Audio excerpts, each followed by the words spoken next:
Bonjour! Les beaux jours reviennent, c'est le moment idéal pour récolter vos écorces de saule. Et aujourd'hui, je vais vous proposer de réaliser une barrette à cheveux avec la technique du moulin à vent.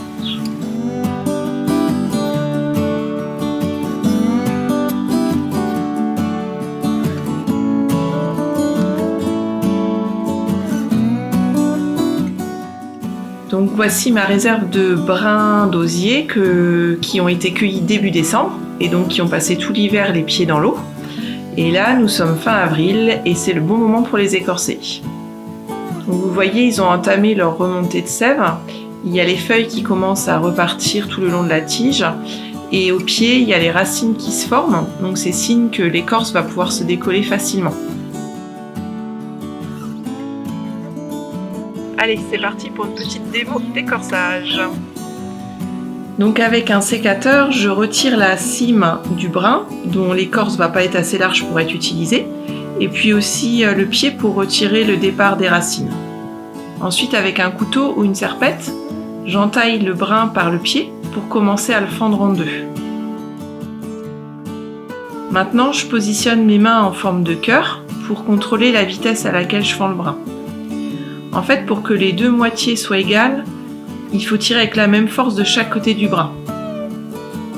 Donc si on tire trop fort d'un côté, il s'affine. Et du coup, il faut tirer plus fort de l'autre côté pour rééquilibrer. Donc je progresse ainsi jusqu'à la cime, dans le sens de pouce du bois. C'est plus facile. Donc je prends une des deux moitiés, toujours par le pied, et je décolle délicatement l'écorce avec le couteau ou la serpette.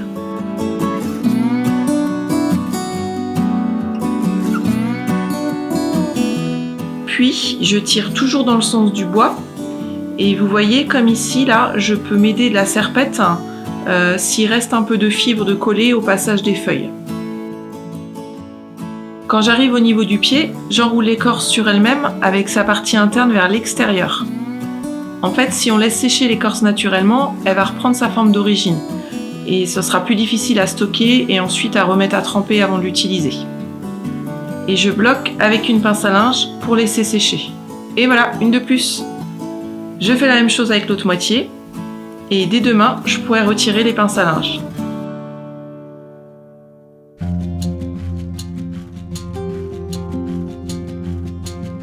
Je vais réaliser aujourd'hui une barrette à cheveux avec la technique du moulin à vent.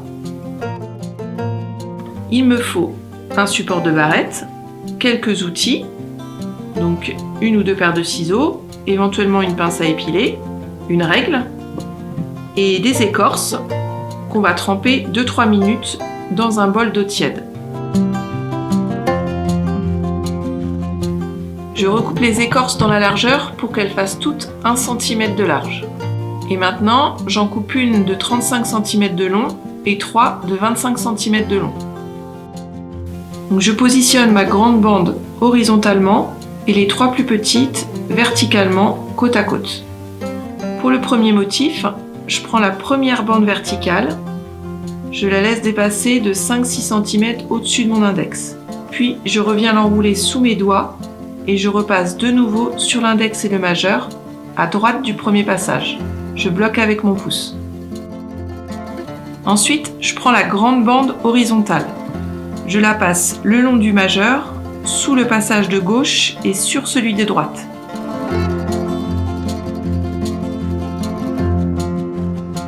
Et je laisse dépasser 4-5 cm à gauche. Puis, j'enroule le reste de la bande sous le motif et je reviens sur l'index en passant cette fois sur la bande de gauche et sous celle de droite.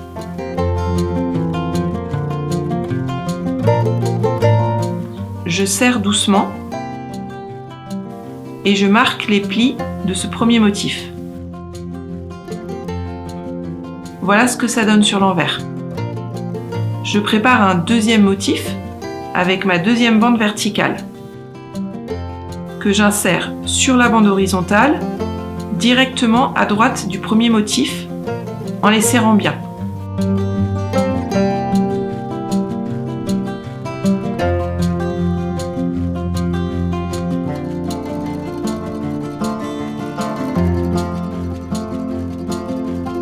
Ça doit se toucher comme ça.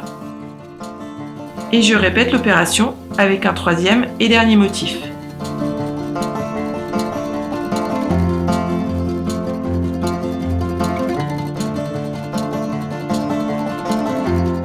Je retourne maintenant mon travail et je tisse toutes les bandes qui dépassent pour les bloquer.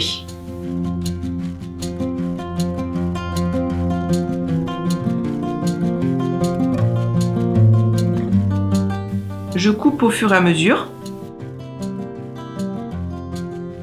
Et on peut éventuellement s'aider d'une petite pince pour faciliter le tissage.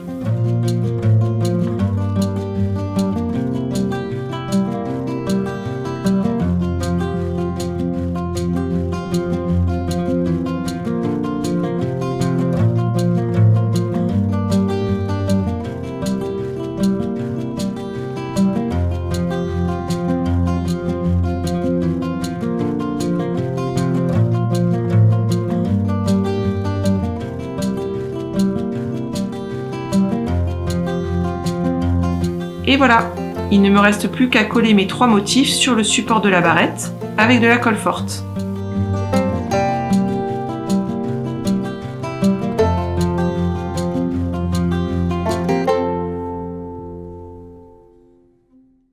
Alors pour aller plus loin, la technique de l'écorsage est décrite dans le livre Vannerie de fête ainsi que dans le livre Vannerie Maison.